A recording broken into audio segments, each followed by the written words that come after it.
Alright guys, well today ending in Y, so we're going to have to talk about race grifters in the DEI consultation industry. So Grums had this thread today talking about the Microsoft Xbox mandates that are affecting how they are hiring, affecting how they are creating characters and storylines for their games for many developers, many different studios, especially under the Xbox umbrella. Because remember, Xbox Game Studios now owns quite a few different studios.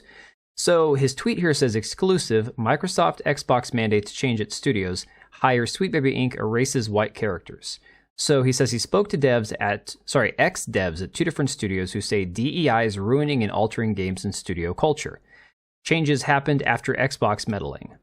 And the thread here continues where he says, I reasonably confirmed that the devs I spoke to used to work at the studios in question, Avalanche, Sweet, and Compulsion Games. And if you remember, Compulsion Games is the one that did that empty virtue signaling when Crystal Dynamics came out and complained about how the Tomb Raider games that they were remastering just weren't sensible and updated for modern sensitivities and all that. So you have to take them with a grain of salt.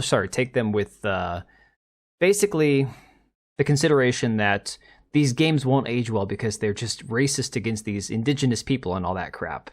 So Compulsion came out and said, oh yes, we need to do more of this because we need to be better and we need to do better and change history because history is bad and evil. That's who Compulsion Games is, okay? So here he says both studios are also listed on Sweet Baby Inc.'s website. Microsoft made a splash at GDC, the Game Developers Conference, announcing their product inclusion guidelines, and we've talked about this. The product inclusion toolkit, which they say is not mandatory, but it is going to be heavily pushed to developers inside and outside of Xbox. Just remember that. It's a big toolkit that they're pushing heavily. He says, such changes have been reported elsewhere as, quote, woke, including defeminization of female characters and cite widely discredited studies as their basis. And again, I've talked about these studies as well. Microsoft claims they do not mandate these guidelines, but in fact, they make sweeping changes at the studios they publish/partner with. And you can see the product inclusion framework we've talked about here from Katie Jo Wright, who has since gone into hiding. Talk about it's important to note that the product inclusion framework is not meant to be a checklist or any sort of mandate of what makes an inclusive game. Rather, the resources and tools within the framework are designed to be a guide for developers. So, you know, that's crap, basically. And Microsoft, from Niche Gamer here, talking about how Microsoft cautioned developers to avoid curvy female characters. It's just pathetic. It's really sad.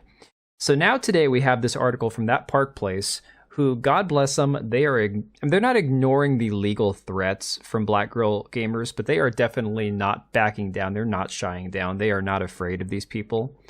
And so the article says, a new rumor claims that Compulsion Games, a subsidiary of Xbox Game Studios, reportedly race-swapped their main character for their upcoming game South of Midnight after Sweet Baby Inc. was brought on board to consult.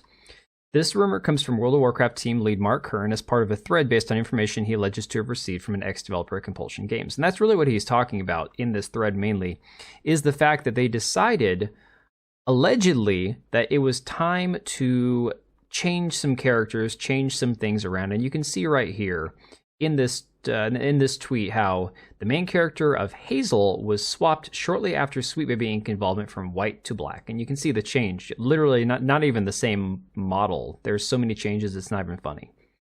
So Kern concluded these changes to the games at both studios and the culture changes at Contraband both happened after Microsoft and Sweet Baby Inc. involvement. The implication was that publishing money was pulling the strings, mandating studio changes in hiring of DE staff and consultants, and altering the games. And so if you want to know more about Compulsion Studios, you want to know more about these people, this here is the community manager, and we've talked about her before.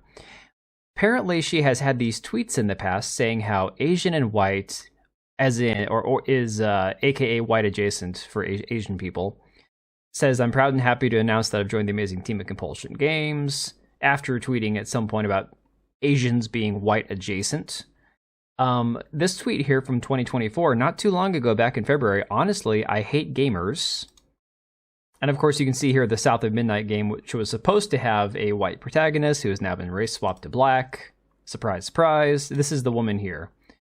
And then, of course, down here below, we have this quote from her. And in fact, I might have this in an article, but we'll just read it from here. So to really get a sense of who she is, though, look at her feed. Her tweets and retweets are both blunt and fearless, and they might not be for everyone. And this is an article from Refinery29. Robinson, and this is the person who's the community manager, is okay with that. You're not going to tickle some people's fancy being outspoken or tweeting things like I do when I say white male gamers were a mistake, she says. But her messages on behalf of marginalized communities, whether celebrating black voices, protesting against ableism, or advocating for women's, queer, and indigenous rights, will catch your attention and for good cause. Yeah. Basically, she's insane. She is absolutely insane and just hates everybody. And what's sad to see is this tweet from Elon yesterday talking about how it should not be acceptable for any company in the gaming industry to be racist and sexist against white guys. Well, unfortunately, while many of the independent or smaller outlets agree, like Niche Gamer, they put this statement out after quote tweeting Elon saying, while we do agree with the base sentiment of gaming companies overplaying their hands per se, unfortunately we can't cover this particular story or more stories like it without potentially getting punished by the PR firms hired by those same game companies who we have to rely on to get access to video games for review and coverage purposes, ranging from smaller devs to mid-size operations to even AAA game companies, publishers alike.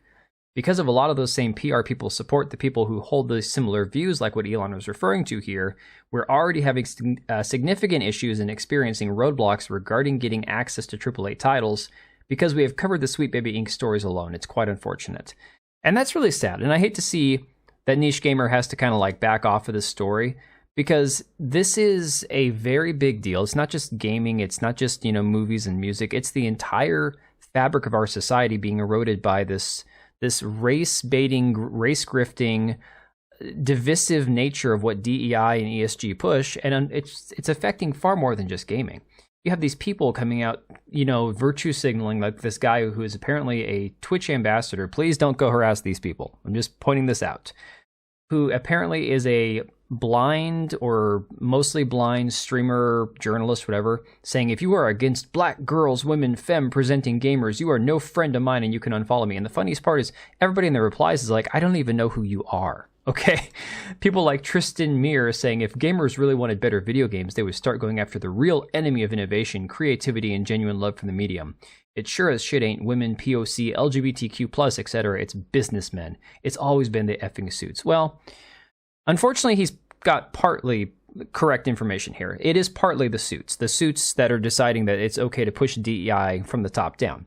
The developers that are going along with it, unfortunately, or who don't have a say in the matter, are, I'd say, less culpable. But then you have definitely the consultation firms, the narrative designers, the people who are getting involved because they're the DEI consultants. They are having a much larger effect than anything else. So I'm going to leave this right here. All I'm going to say is it is really telling that so many of these studios that are feeling free to actively insult their customer base, to say these nasty things about them, are connected to Xbox. It's very, very telling. So let me know what you guys think down below, and I will catch you later. And if you made it this far, thank you for watching the video. We do have 2 channels, one for daily uploads, the other one for more of my live streams and hot takes. Links to both are down below, as well as the ability to join as a channel member for as little as $3 a month, and that'll greatly help us out. Much appreciated. We also have links to our Etsy accounts down below, as well as our website. We also have Locals and Subscribestar. If you didn't want to support us on YouTube, you can support us through those. Thanks again for being here, and we will see you on the next one.